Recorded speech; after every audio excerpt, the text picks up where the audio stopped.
But there was one engineer in particular that absolutely would not engage with me. And he started speaking all this tech talk. And I was trying to get in, dig into like the coding weeds with him, all this tech talk. And I said, я говорю по-русски, ты говоришь по-компьютеру, ну что? Which is saying, I speak Russian, you speak a computer language, so what?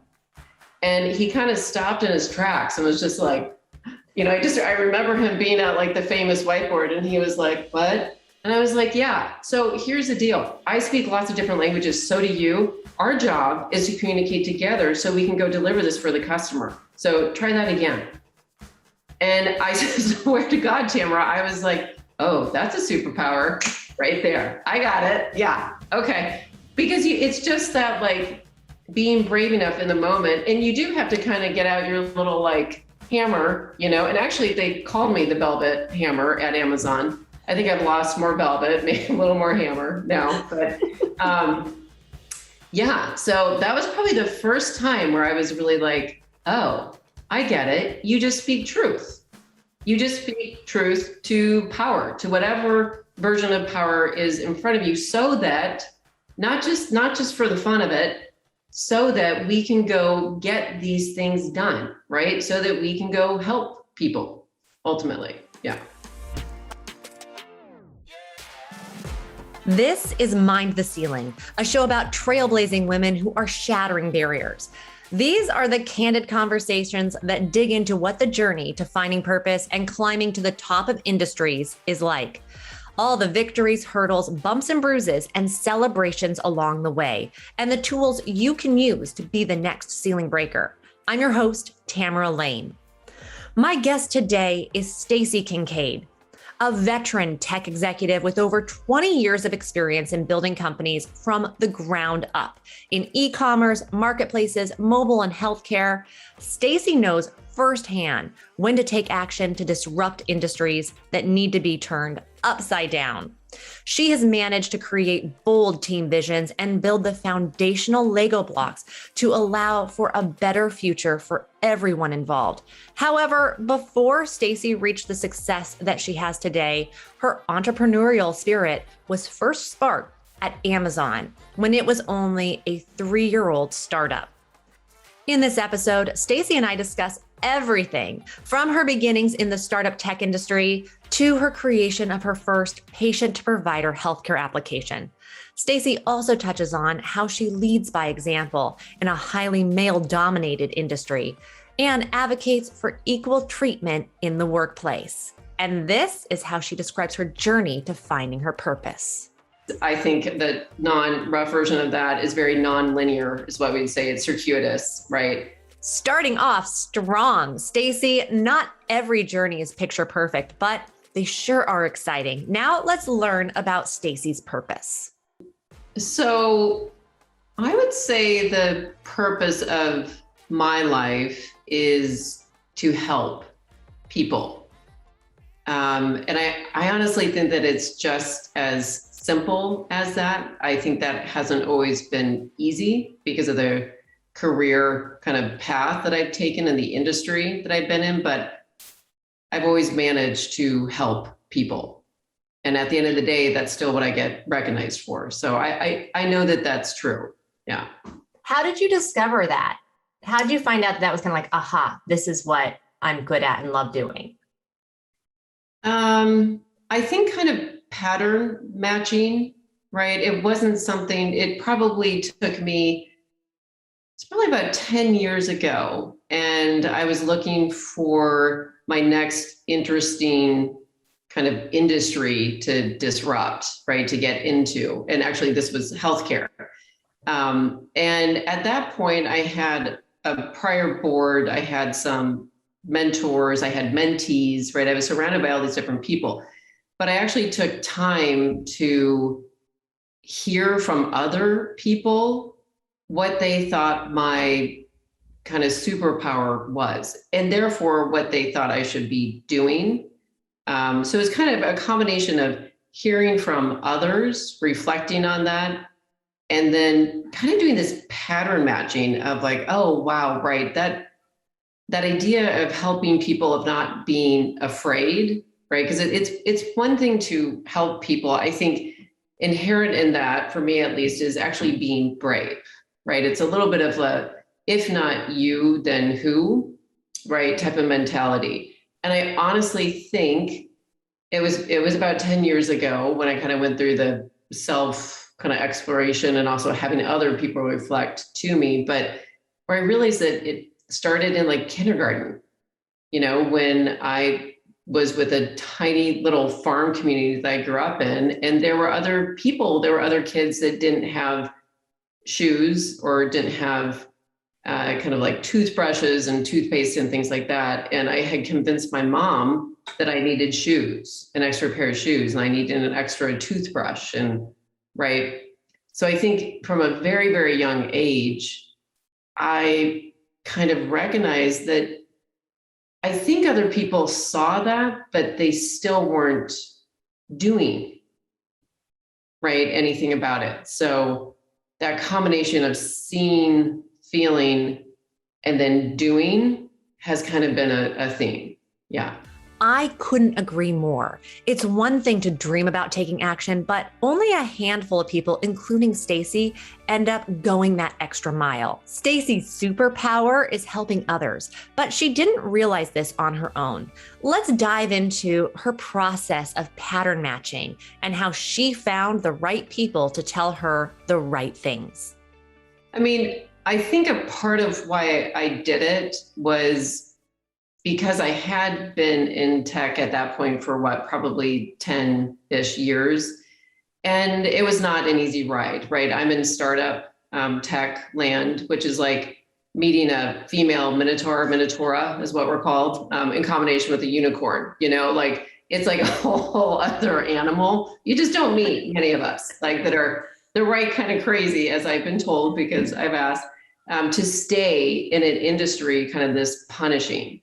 So I think at the time I was just like, okay, I know that I inspire people and I know that I'm bold and I'm a visionary and I execute, right? Because like ideas are cheap, but really in order to bring these things to life, you need to have like everybody linking arms and everybody marching together and seeing everyone and listening to everyone and right, all those good things. So I think, really 10 years ago, I was kind of down in the dumps in terms of like, I was told all of these conflicting messages of essentially you are too bold, you are too confident, you question too much, right? You are too empathetic in some ways. I mean, that was almost like hot lava, like people, you couldn't even bring that in, but all these other, right? Because I am technical, I am business, I have founded and operated tech startups. So I think I was having a little bit of a crisis of confidence, to be honest, right? Like if you would have looked at me on the outside, you would have been like, what's she have to be, having a crisis of confidence about? But when you're not invited to the party over and over and over, but yet there's this boys network, the other party going on over here, and you see it and they're like, nope, you're too bold. Like we're scared of you, right? That's why I started turning to people, to teams of people that knew me for years, right? Because I've had this like band of people, this group of people follow me. And so I reached out to that group of people. I reached out to former board members, and I reached out to people that I had fired in the past. I think I was really hungry for getting outside of this kind of, it's like I was in a cave with a blindfold on, trying to understand who I really was. And I was being given so many mixed signals, because at the same time, at that exact time, I distinctly remember 3 different team members. We had sold a company and 3 different team members came to me and I knew that they were having fun and it was good and, all those good things.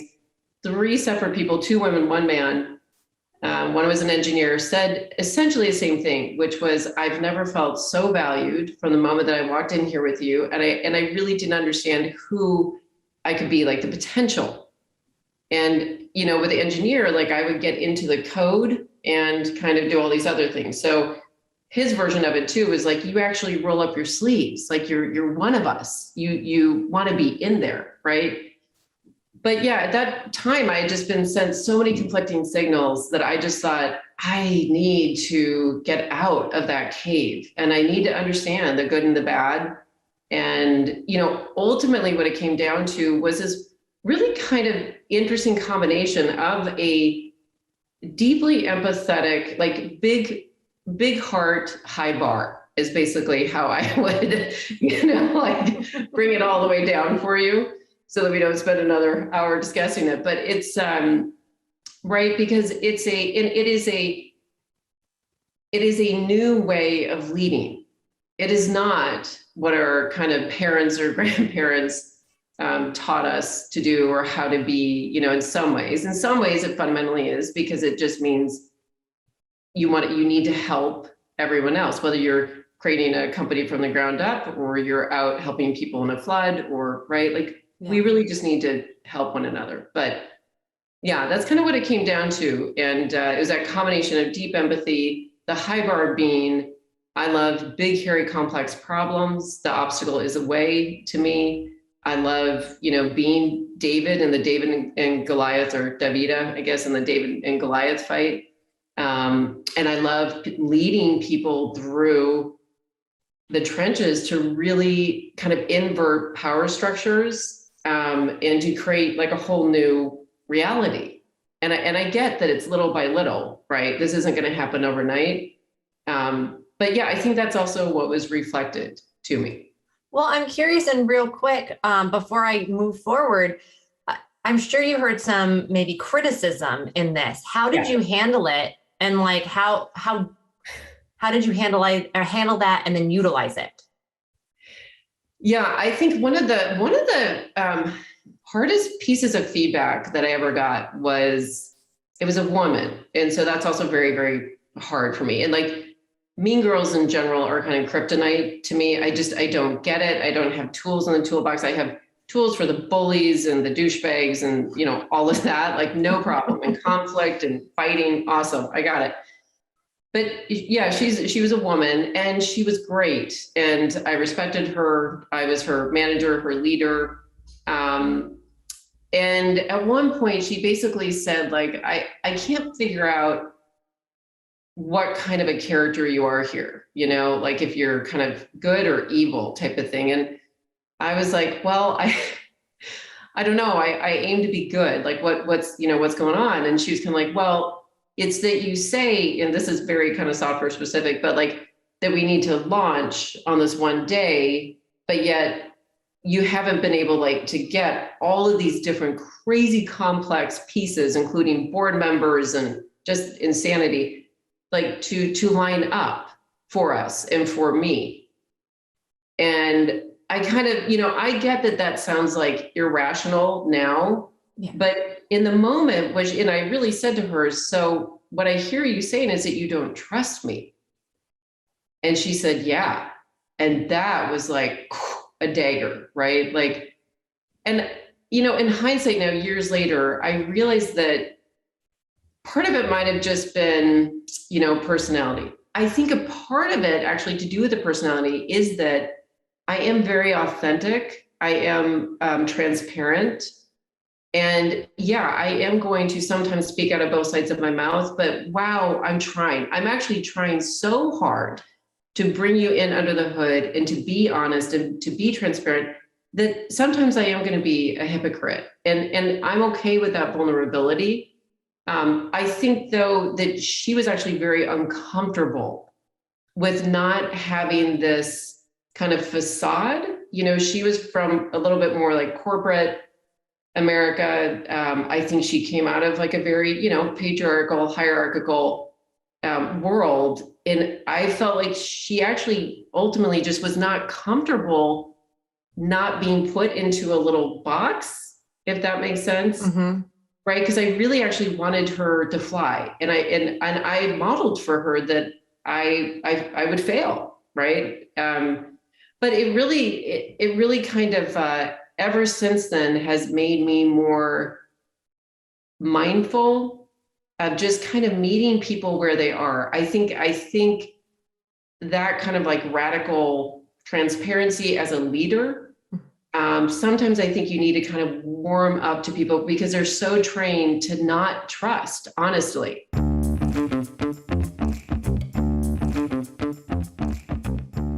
This piece of criticism affected her greatly because it came from someone she had respect for. However, it was this critique that ultimately led Stacey to become a better leader. For so long, women have been contained and not given the chance to show their true potentials. Even in positions of authority, women are expected to smile and nod without contributing much to the conversation. Stacey shatters these boundaries with her bold and authentic voice. You know, women are taught to be the kind of social lubricant, right, in all sorts of situations. But that means at work a lot of times is that we take on the emotional labor, right? And it's very taxing. There's an emotional toll and toil that kind of goes along with that I think, you know, other marginalized groups also understand. So it's like a, you know, times 3. If you look at like the RPMs going on in somebody's head and in their heart, and it is exhausting. So you're right. I mean, I learned at a pretty young age to just kind of stand in it, to be okay with the silence, to be okay with conflict, to not always, you know, have a smile on your face. That being said, over the years, I do think I have kind of perfected, and I teach my mentees the arts of some of this going on. It's kind of this, like, you can have a smile on your face. I actually use humor quite a bit as an equalizer and as a way to say, no, I'm your partner, I'm equal, and to also just diffuse situations. But I would say, perfected the art of having a smile on my face and a fuck you in my eyes, right? Yeah, TM. Yeah, because, you know, it is powerful to do both. And of course it depends on, you know, it's a power of what you're actually saying. And it is that steady. And I've been told too, that when I am in that situation, my speech gets slower, my voice gets lower. I make sure that I'm, you know, calm and enunciating, and that people are really with me, right? So that's also, I think, you know, thinking about, like, reflecting from that first time that I stood up for myself, basically advocated for myself, and then went on to advocate for other people. It has kind of transformed, right? It's morphed, but it's still generally that same core of, I'm going to stand here and we're going to be uncomfortable and we're going to get through it, right? It's going to be okay. But yeah, it's a little bit serious, and then we'll get through to the other side. Yeah. I like that. And I like especially the being comfortable in silence. I like to listen, or I like to kind of look at some things with Ruth Bader Ginsburg and how slow she talked, right? And her responses. Yeah. Yep. Her clerks would always count to 5 before interjecting, because she, you know, she could be thinking and processing. And so if you didn't count to 5, she could, you know, that was kind of the rule. But it's something that I try to practice and don't really get a good grip on. And I like that you get, your tone gets lower, you get more intentional. That's great advice. Stacey has always been one to advocate for herself, which has led to her inspiring many others along the way. We'll now be taking a closer look into Stacey's current role and the impact she makes on a daily basis. I am in the healthcare tech startup world. That's right. And I've led and founded a couple of different healthcare tech startups. And I'm looking now, I am super passionate about making healthcare affordable, like for real, and accessible, right, for real, for everyone in the United States. I have a particular passion around what's called interoperability. It just basically means that do you know what like your personal health information is, or Yeah. right, an electronic health record, right? Like the VA system is so unconnected to anything. They can't get their Exactly. records between. Yeah. So That's right. And even the system itself can't talk. I mean, they will have 120 different kind of siloed pieces of data, with the most meaningful data in the world that is your personal health information. So I'm very passionate about, and I created 2 different startups around this idea. One was acquired and the other one was kind of eventually what's it called? Like absorbed back into a health system that we essentially were incubated out of. But the idea of that data being able to follow you wherever you go, and then also people like me, other entrepreneurs and other innovators, being able to create personalized experiences for you that are actually helpful, right? That make it so that you can engage with your health. Like if you're pre-diabetic, or if you're pregnant, or if you want to donate that your personal health information to research, different things like that. It's a whole new world, Tamara, in healthcare and in kind of the data and the standards around it, and making it so that you can have access to your data, and then people like me and other innovators can go make it as useful and helpful for you, as well as for other people. So that's what I kind of been focused on cracking that nut for the past like 7 or 8 years. Healthcare is a basic human right, but it was reported in 2016 that 1/3 of US adults weren't able to seek proper healthcare because of cost, with half reporting that they weren't able to receive treatment on weekends and evenings unless they went to an emergency room. Stacey is changing the game with her application, giving the American healthcare system the transparency that it has been lacking for so long. She tells me what makes her excited about the work that she is doing now. I think part of it really is the pretty insatiable curiosity. And with this one, it is an industry, like I said, my former board members, like half of them were like, I said, what else do you think I should go do, right? And the reflection point back was half of them saying, you should go do healthcare because it is this Gordian knot wrapped around an enigma, wrapped around a riddle, right? With this industrial health complex, this thing that we call healthcare in the US, I had no idea about. The second piece about it is that I really do think that the obstacle is the way, meaning if there's an obstacle in front of a human, the great thing about human nature is that that's just a challenge for us. This is why we actually learn how to not just survive, but thrive. We adapt, right? So putting down the gauntlet of this massive $4 trillion economy that is at least 1/3 of it is just pure waste, with the consumer patient absolutely nowhere to be found in that mess, that to me is just like catnip, and because the technical side, like we were talking about, like the data disparity, and it's the world largest, what we call GIGO problem, garbage in, garbage out, the data makes no sense. And it has the most impact, right? This is not just like selling shoes. This is working on machine learning and AI. For instance, in the last startup I ran, where we were detecting things like sepsis, which is a blood infection. A lot of people die inside of hospitals. You're working on, make it think almost like a real time, like a Slack for healthcare with real-time data. So say you went into the emergency room, what do you think of when you go into the emergency room? What's like the first kind of thought in your head from an experience side? Oh, well, the waiting. Yeah, right?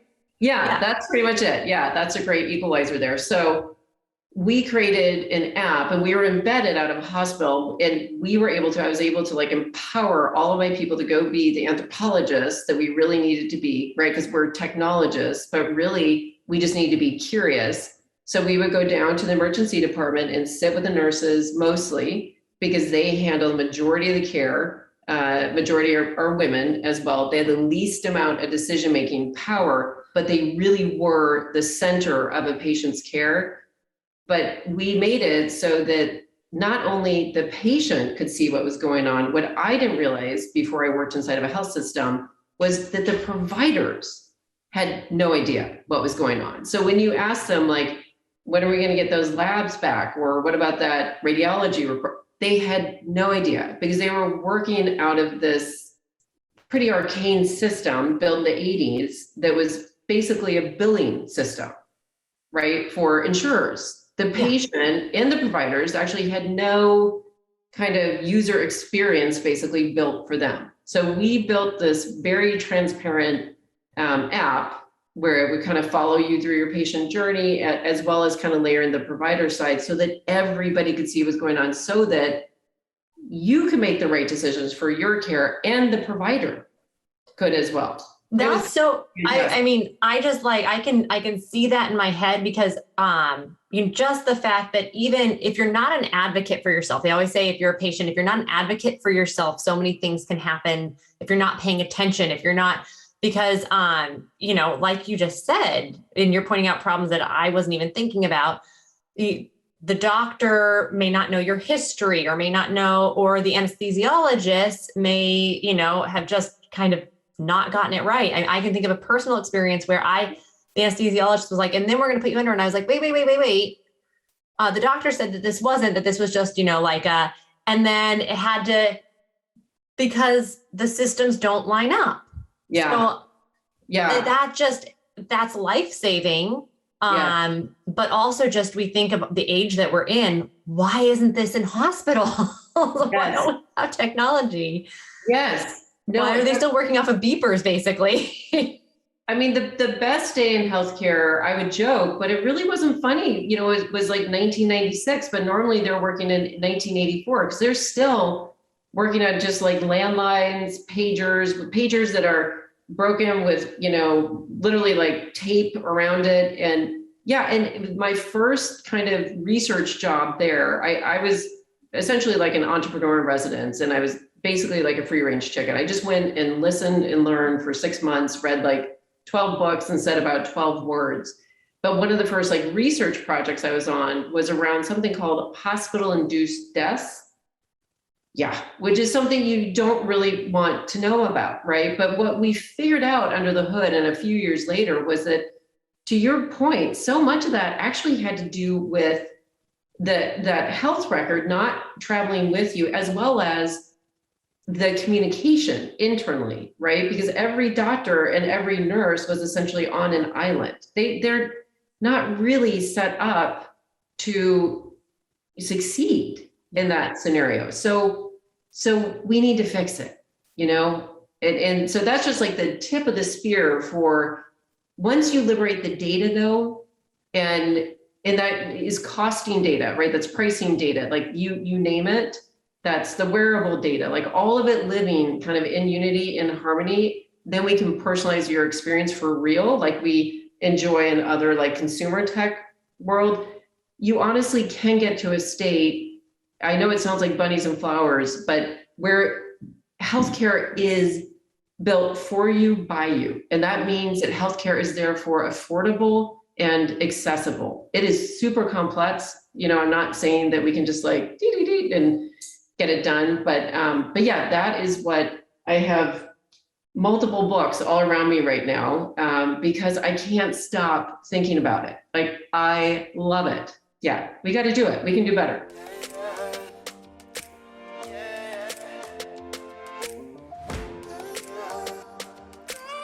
Well, and so that's why I want to find out how you got to this place and how you got to be so passionate about this. So I want to go back and tell me about where you went to high school and something about it that shaped you starting to move in this trajectory. Yeah, that's interesting. So I think I mentioned I grew up in rural Iowa, tiny farm community, like 600 people. And so I wasn't really like one thing or another. I was all things, right? I was a cheerleader and I was a nerd and I was kind of with the boys and did things, rode four wheels and things like that and horses. and then also with the girls. In terms of, so I would say, I was always very curious, a little bit on the wild side. I have something called synesthesia, where I see, when I look at letters, I see them in color. Yeah. And I have to say, that's the first time I've heard about that. Oh, really? It makes me think like that's a different way of viewing the world, which is actually kind of excellent. Yes, the reason why I bring it up is it was something that I was very ashamed of. I actually got pulled out of class, my mom and I did, when I was in second grade, because I used to count letters as people were talking to, and I would like compute them, which was very distracting, as you can imagine. So I had to learn how to like quiet my brain on that. But the color piece of it has never gone away. And I do think that, so synesthesia is where like your different senses kind of merge, right? And in my case, it's like color and sight. Sometimes it's musical when I'm reading, it's rare, but synesthesia can be it can be a lot of different things to a lot of different people. I, have a theory with my synesthesia that, and kind of growing up the way that I did, which was pretty, in some ways it was really suffocating because it was very conservative, and I grew up in a very kind of authoritarian household. I learned how to question and how to be in conflict very early, I would say, with my dad in particular. They owned their own business. They were entrepreneurs, as we would call them now, as like rock quarries.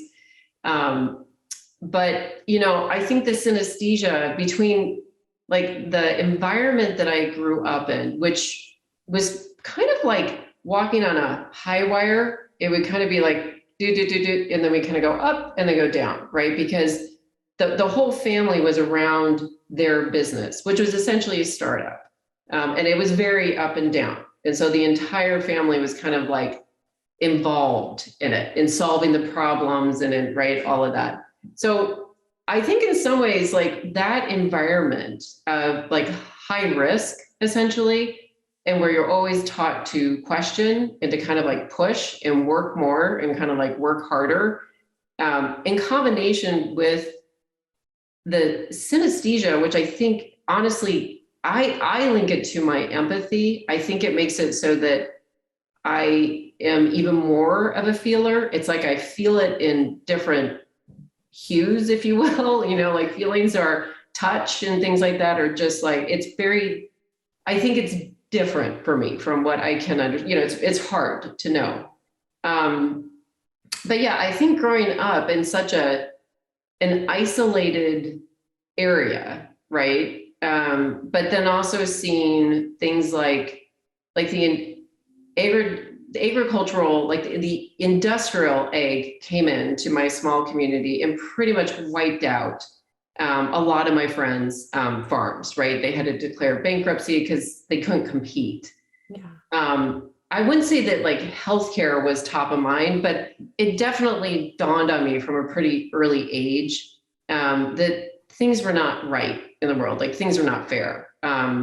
So yeah, and I think I've just always been super curious. Like I brought a Russian language program to my teeny tiny farm community in the 6th grade. Like not normal, But did your family speak Russian? Is that where you got?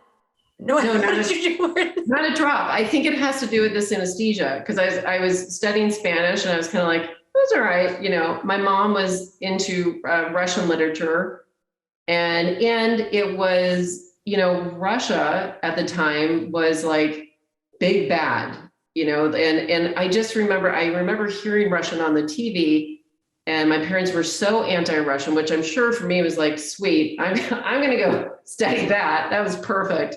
But I honestly remember thinking like, there got to be good people over there. And like, how wild is that language? And then when I started studying it, it was like a symphony in my head, like I still speak it and love it and listening to it. I mean, it just like, it feels like I should actually be speaking Russian more so than English sometimes.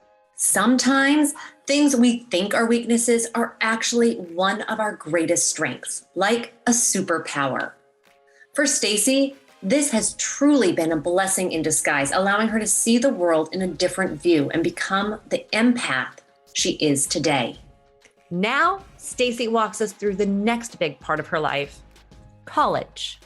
Well, so because it's funny, I assumed that that it came from your family background, just when you said it originally, or that it came from college. And so, so when you left high school, did you stay local? Did you go away for college? And what was your decision process on that? I went to an accelerated language program in Arizona. I landed there in the summer. I had been to the University of Cambridge before. Like my first trip out of the cornfield was to the University of Cambridge when I was like 15. Saw my first transgendered person, like really, really good ska music. And I don't really remember any other, like the studies, I have no idea. So came home and did this advanced Russian language program. I was supposed to be going to University of Arizona. And I was like, what have I done? It was way too hot. It was sorority and fraternity. I just couldn't, I was like, I can't do this. So I bailed, and I had wanted to go to McAllister in Minnesota, and it was a consortium. And my parents did not want me to go to McAllister because it was too hippie. It was too liberal, right? But it was a consortium, and Augsburg was part of that consortium. And I was like, okay, sweet, sign me up. My sister lived like a mile away at the University of Minnesota. So I went there, and it was literally, I swear it was like from Arizona to Minnesota within like 2 days. It was just like, boom, boom. But it worked out. It was great. I had a fabulous time at both McAllister and Augsburg. Yeah. So when you graduated, what did you think you were going to, like, what was your goal, your focus? Yeah. And where did you actually go? So for a time in college, I lived in St. Petersburg, Russia. And so I went to school there, and then I went back like immediately after college, like didn't go to graduation or anything, just passed go, went back to Russia, became a translator and interpreter. And ironically now, like in hindsight, it was for the Soros Foundation, for George Soros, which I know now is like he's vilified and all that, but it was amazing. And so I was a translator and interpreter for a while there, for a couple of years. And that goes back to being kind of bold and brave and fearless, like you just and took a chance. And so how did that shape, I know that was basically kind of your then trajectory into Amazon, right? Yeah. Mm-hmm. That was, and how old were you when you went into Amazon? That's a good question. I was probably 23, I want to say. Yeah. So I was pretty bitty, and and I had to submit. So Russia obviously shaped me. Russia was not, it was not safe when I lived there. When I tell Russians now, when I lived there, they're like, what? Did your parents know? Like it was super, super not safe. That's when the mafia came in. Yeltsin had stood up on the tank. There was a push, right? The revolution. Yeah. And it was bad. Like multiple people killed in the building that I lived in because it was communal apartments. Mafia was going after the grandmothers. Like it was a very bad scene. Yeah. So I then lived in New York City because I was doing kind of back and forth between New York and Russia. Worked with the National Endowment for the Arts with the Soros Foundation. It was a public-private, and it was actually advocating on behalf of emerging artists. And so I think I kind of found my in through like advocating. I felt very comfortable, the translation and all that, but also just really seeing the world through other people's eyes and understanding like what they needed in order to sometimes actually just survive, much less go improve the world in their own way, which at that time it was, through art, supporting the artists. But then I realized New York City just didn't have enough like nature for me, like dirt. And my sister lived out here. One of my sisters lived out here and made my way out here, worked with artists out here for a little bit, and then got into Amazon. Language has always played a huge role in Stacey's life. Working as a translator for many years, Stacey quickly picked up a knack for advocating. She then went from advocating to emerging artists to expressing her voice in Amazon when it was only a startup. I'm really curious about now this journey from the start of your career and your path and to the ceiling breaking moments, right? Where you are now, and how you learned to navigate that path to being a leader. When you were at Amazon, did you start to hone skills? Was there a process behind like where you wanted to be? And did you do something in particular or see like, I want to do that? Yeah, there were a few women. One woman was kind of Jeff Bezos's like right-hand technical person. And so I sought her out. I like beelined it to her. She was fabulous. She was also single, didn't have kids. I started kind of thinking that way. So then I started seeking out women that were doing both, right? And the bad news here was that the 2 or 3 women that I sought out, actually 2 out of the 3, one I came into in the bathroom and she was crying, she was pregnant, and she was basically like, don't do this. You're going to have an X on your back. Like, just don't do it. And so, giant bubble burst at that point. The unicorn just kind of went, boom. So that was tough. But yeah, I think, I have a ridiculous amount of optimism kind of in combination with the pragmatic. So I would see those stories, I would hear those stories, I would encounter those things myself. But I think really somewhere in this like naive or just optimistic, brain of mine, I was like, nah, but I know that we can do better, like there's got to be something more that we could do. And I just kept pushing, asking questions, seeking other people out, and ultimately, changing. So for like getting out of Amazon, because it did start to be punishing, right? I have a lot of mentees now, and what I'm seeing is kind of what I saw in my trajectory too, which is that the younger mentees of mine that are say like, 27 kind of below, they're kind of like, what are you talking about? Things are great. Especially with the DEI movement and kind of post George Floyd, people are able to be more themselves, more authentic, speak up more, right?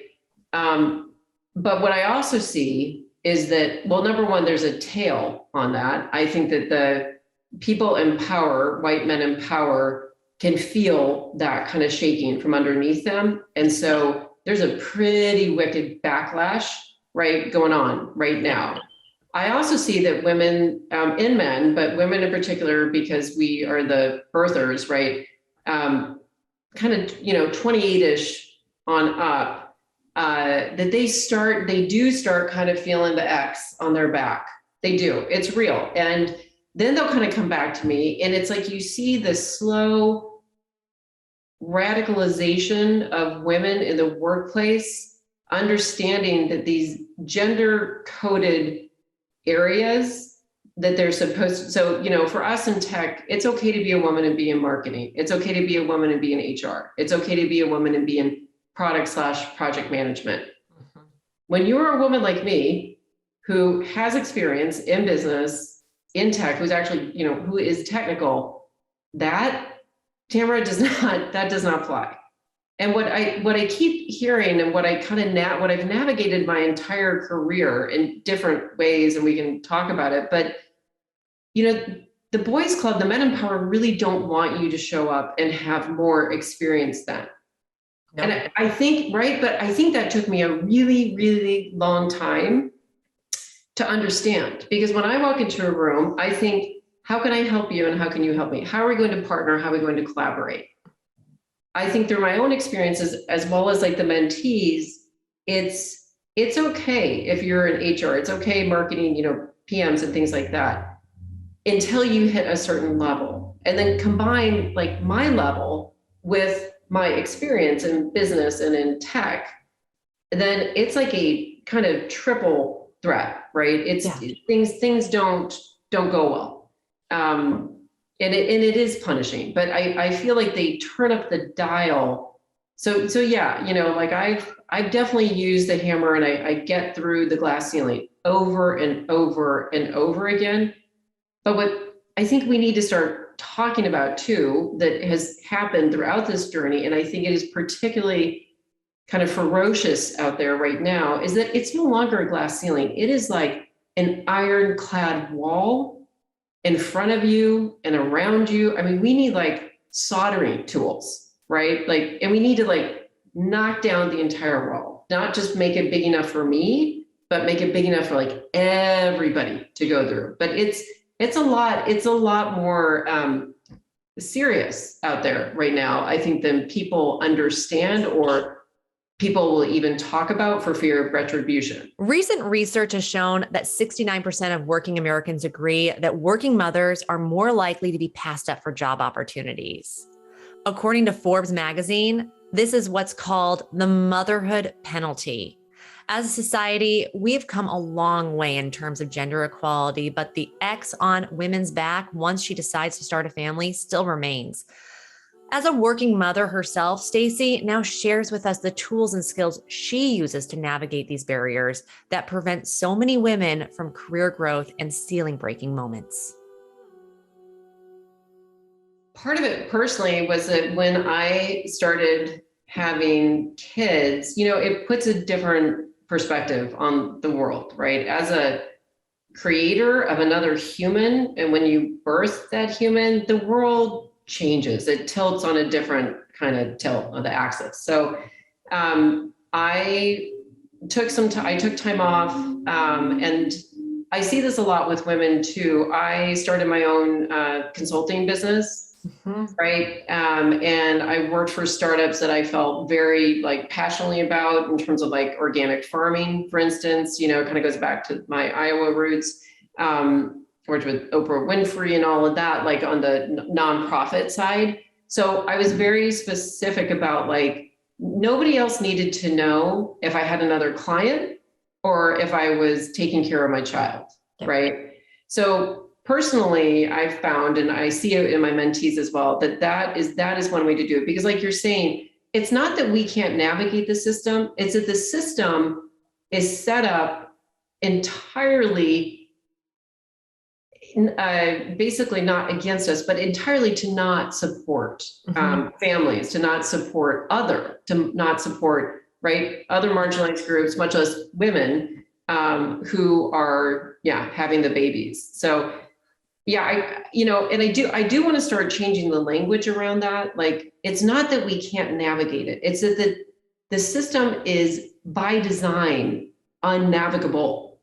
Yeah. Right. So we need to, just like with systems of oppression, systems of sexism, systems of racism in general, we need to redesign that system from the ground up. And so personally, and that does get back to healthcare for me, and it does get back to being a leader, because for men and women, I make sure that we have paternity and maternity leave. I make sure that the first woman inside my company who is pregnant, I use as a model basically to set the policy. And I have those conversations with the woman and then with the rest of the company, basically saying, so this is what we're going to do. We're going to do this whole new brave thing. We're going to do it in a different way. And every time I've been in that conversation, it's evolving, right? It's changing for the better. So personally, I'm able to make an impact in these startup communities, because the thing is, once that woman and her family gets a taste of that, like the better way, the way that you and I want it to be, her next job, she's also going to ask for that. And then she's going to talk to her friends, and then her partner's going to talk to, right? It like sets up a multiple data points in a template to do it a different way. So I like to think that makes it, I know that that's not like changing, it's not taking down the patriarchy anytime soon or the system of oppression. I get that. But in my own little way, I send that signal not only to the woman, but I create a reality that is different for people. I try as much as I can. Well, and so I want to touch on being a woman in tech and a leader in tech.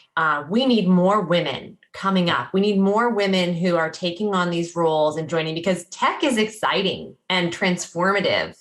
And so what advice do you have for young women who do want to pursue and be like, I want to be a startup founder, or I want to be an engineer?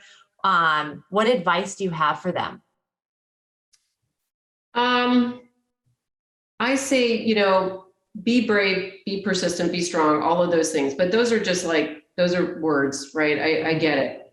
So, I mean, I think pragmatically, I think more women need to go start their own companies. They do. And I know that that's not necessarily working with, it is kind of working within the larger system, right? Capital S. But what happens when you have more female founders and have more female leaders? Right now, we're at about a 50% point. 2 years ago, it was 40% of kind of tech leaders in startups, right? And then same with the board of directors. So we're slowly making progress, but it's still only half. But having been a woman in tech and in startups, remember, I'm not talking about big tech. I'm talking about an area that most people don't talk about, because this is like the Wild West, where bad things can happen because HR isn't around, because we don't, right? Like, this is a part of the tech world that is relatively unexplored, and women leave all the time. It's like we have about 20% of big tech of women engineering, kind of on up. It gets much smaller when you get up the leadership kind of rank. We have about less than 10% in startups. And the reality is it's closer to like 5%, because the churn is so high. Women get in, they see what it's like, they see how unsupported, as a culture. But what I'm finding is more and more the female founded companies, they are creating, the cultures that I create are deeply empathetic, they're human. And it turns out that when you create a culture of trust, like a lot of women come, like we do, right? We create these, I've been told, I think it's somebody coined the term like a culture of confidence, that I'm able to come in because I'm confident, I'm pretty happy, and I like having fun. So I kind of instill that in other people. But what that really does, Tamara, is make it so people will trust one another, and that makes it so they can take risks to go on and innovate, right? To go on and experiment and fail. That is actually the cornerstone. If you ask me, like, that's the crux of innovation right there. You can't innovate if you're scared to question. If there's fear in that water and that air, you're dead on arrival, right? In terms of actual innovation. It's fun, like, it's amazing. But that I find that more women now, and especially in healthcare and healthcare tech, because there are so many women in healthcare, it's like 75% women of the workforce in healthcare. Yes. Oh yeah, that makes sense. Yes, 25% still, at top, it's still stale, male, and pale, kind of the white men that control it. But yeah, I would say not only, get thee to a startup, create your own culture, create your own startup, create your own reality, and go give that amazing, like, confidence and like culture of trust and collaboration. Like, all that we want to do is collaborate. All that we want to do is problem solve together, right? It's not a competition. When we're in it together, we're not fighting for the scraps within some kind of hierarchy. You can get so much good work done. So go create that. Go create that reality. I love it. I absolutely love it. And actually, to tell you, Anika and I were just talking about, we want to do a mastermind panel. And the title that we came up with is Why You Should Start Your First Company in College. In college, exactly, right?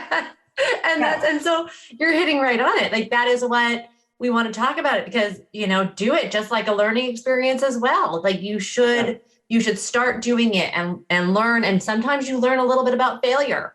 But you're right. Like, Such a great idea. So if you could tell yourself anything at 15, what would it be? I think that empathy is something to be proud of, not ashamed of. So empathy, yeah, I would have loved to have told myself to have been proud of the fact that I'm that deeply empathetic. At last, Stacey realized that she shines her brightest when she embraces her empathy. And what I love and will take with me is her willingness to ask for feedback on how to be a better leader and to find out what others believed her strengths were so she could pursue large endeavors.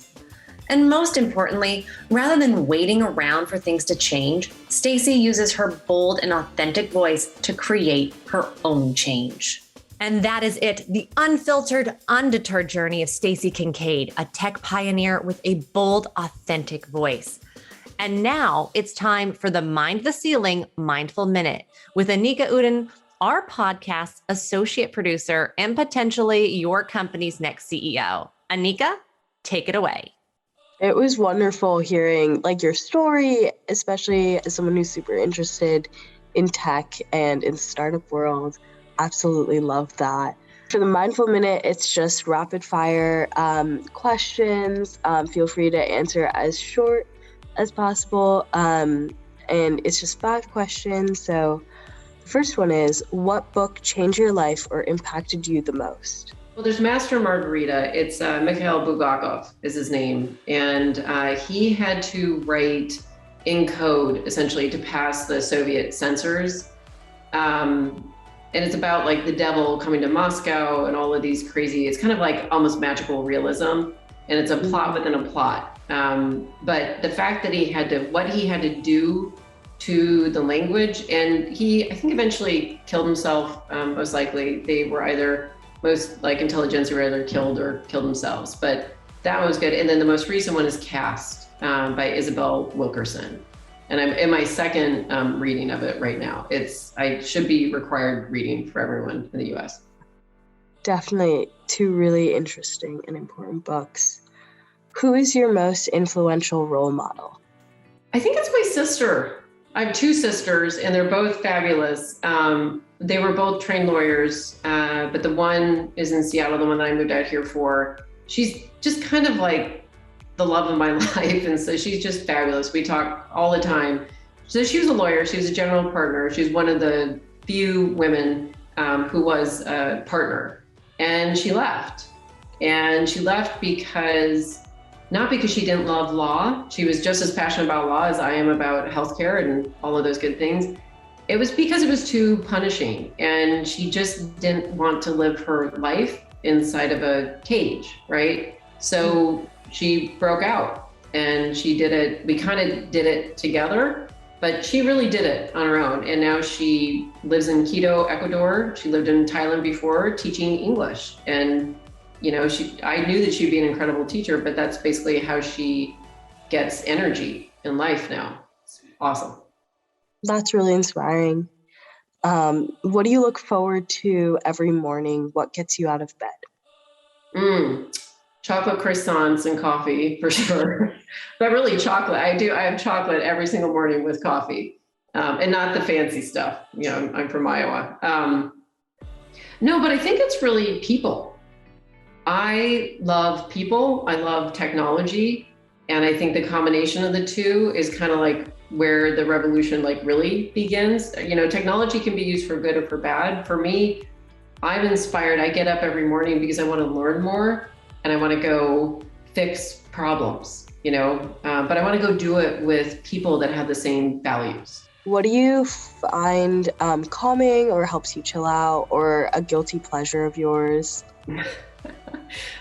Yoga. I have been doing yoga for a very, very long time. I actually, I just was thinking about this the other day. When I lived in St. Petersburg in Russia, I would go to a little, almost their version of a YMCA or YWCA. And I ended up teaching I had no idea what I was doing, but teaching, quote unquote, some yoga classes there. And then I did, just 2 years ago, I did some teacher training. And yeah, it just completely centers me. Yeah. Yeah, that's fantastic. If you could have a superpower, what would it be and why? Yeah, that's a great question. Thinking about it, I think if I could read people's hearts, wouldn't that be fabulous, right? If you could, think about that. Like if we could really, not because it's not just what's going on up here in the head. I'm actually interested in what's going on in the heart. So if I could read, almost picture like this, like little pop out, and you just kind of see what's going on. What's the pain? What's the suffering? Any of it? Yeah, that's so interesting. and then I would love to give that superpower, because this is a cheat, but I would love to give it to everybody else, right? I would first like identify it, and then I learned how to scale it, because I'm a startup person. So we learned how to grow it. But to give it, can you imagine what the world would be like? It would really foster connection. Yeah. And to wrap things up, what's the next ceiling you want to break? For me, I think it is about making healthcare truly affordable and really accessible for every single person in the US, so that it serves them, not the other way around, right? Yeah, I want to go build that future, and I know we can. And that is our show, Mind the Ceiling. And here we don't mind the ceiling because it's meant to be shattered.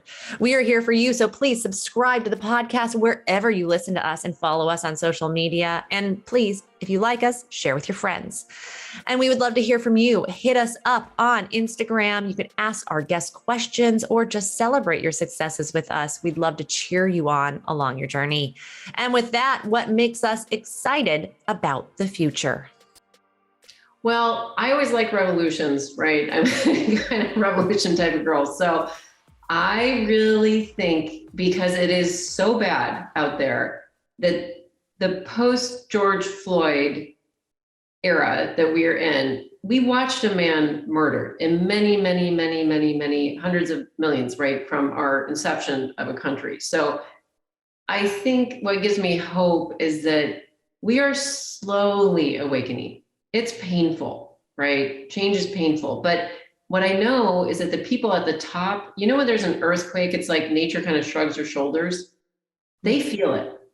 The men at the top feel that power dynamic shifting, and they feel the giant awakening that is, no, we're going to do this for everyone. Things have not been fair. Things are not right. I realize that as a white woman, I am like second in that caste system, right? I get it, but I don't, on the other hand, right? I'm trying to educate myself as well. So what gives me hope is that people generally are curious, and people genuinely want to do better, not just in crisis, right? But maybe that's what's hopeful too. Maybe we are in a crisis, and between the pandemic and the awakening around systemic racism and systems of oppression, it gives me hope that these things are in our language, because reality kind of catches up with language, right? It's actually like 13-year-old girls always kind of create language. Like as a language, really, that's like where a lot of our kind of crazy words come from.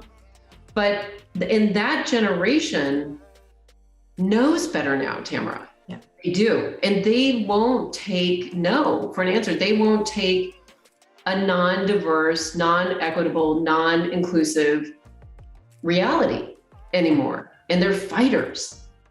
It's wonderful. It's good. It's entirely necessary. Yeah. Special thanks to my amazing team, associate producer Anika Uden, editor Michael Coleman, writing by Ann Dang, and my chief of staff, Sky Gatula. Thank you, everyone.